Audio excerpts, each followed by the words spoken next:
Mr. Muggle sadly is not going to make a cameo, I don't think. Oh well. Poor Mr. Yeah, poor Mr. Muggle. Well, what can you say about Dylan Bruce's character? Well, he's a cop. He's kind of a not such a good guy. He has a secret. That's all I'll say. In the first big trailer that we saw, the character of Tommy referenced a line of Peter Petrelli's from the original series. Was that just coincidence, or is he aware of Peter? No, it was just the idea that I think is just a great existential question that I think so many people ask themselves. And I think it's actually the core question that made the show what it was. That I think everyone, when you looked out at those 7,000 people today in that audience, part of me wants to believe that they're all there because they too feel that they're extraordinary. And, living ordinary lives but feeling extraordinary. And I think that it is that wish fulfillment, that sense that all of us have that we must, be meant for something great. That, a teenage boy like Tommy's character who suddenly feels that something's happening to him and he needs answers. It felt like the beautiful thing is that he didn't know Peter Petrelli, that he just asked that question as purely as anybody else. Will we see any of the Petrellis or any relatives, or will their kind of legacy live on? You saw Christine Rose in the trailer. Yes. But like Monty or Simon or anybody like that? No.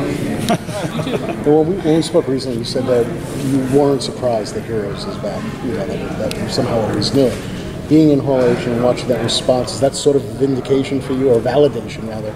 I don't want to say I always knew it would be back. I don't mean that in an arrogant way. I mean that in a kind of almost. It just felt like I wasn't done, and the audience felt like it was still there. You know what I mean? And yeah, when you go out into Hall H, and the insecure writer in me, you wonder whether people are just going to throw tomatoes at you when you walk out there. So when you see the fact that people were still, seemed to be very connected to this concept and to this show, it was enormously gratifying, especially because that fan base, the Comic-Con fan base, was so unbelievably instrumental to it's hard to even think of how the show would have launched without that initial launch here that went out, and this is before the sophistication of the social media. They did it kind of just out of sheer force of wanting to do it, They just went out and made websites and evangelized and chat rooms and built an audience for it that very much took NBC by surprise. NBC was pushing, another show that year. There's Aaron Sorkin's show was going to be the hit of the, and it very much snuck up on everybody that Heroes, and it was that time between July and when we launched in September that this Comic-Con thing took its shape. In success, could Heroes Reborn go for more than one season?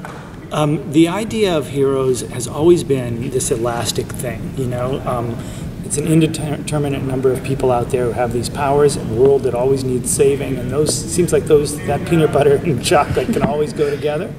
And so I do feel the brand and the franchise is elastic enough that, when we come to an end of this, if we want to tell more story, I feel like, especially now with the games and the novellas and all that, that the world is getting a little bit sort of bigger, so people will expect there'll be new characters and new adventures. But the volumes idea is something that you're really going to drive home on any Reborn version of this show now. Yeah, I think this idea of beginning and a middle and end is so important to an audience nowadays. When they log on, they've got only so many things to vie for their eyeballs, and I think it's very reassuring to them to log on to something that they know is going to come to an end at a certain point. So, thanks.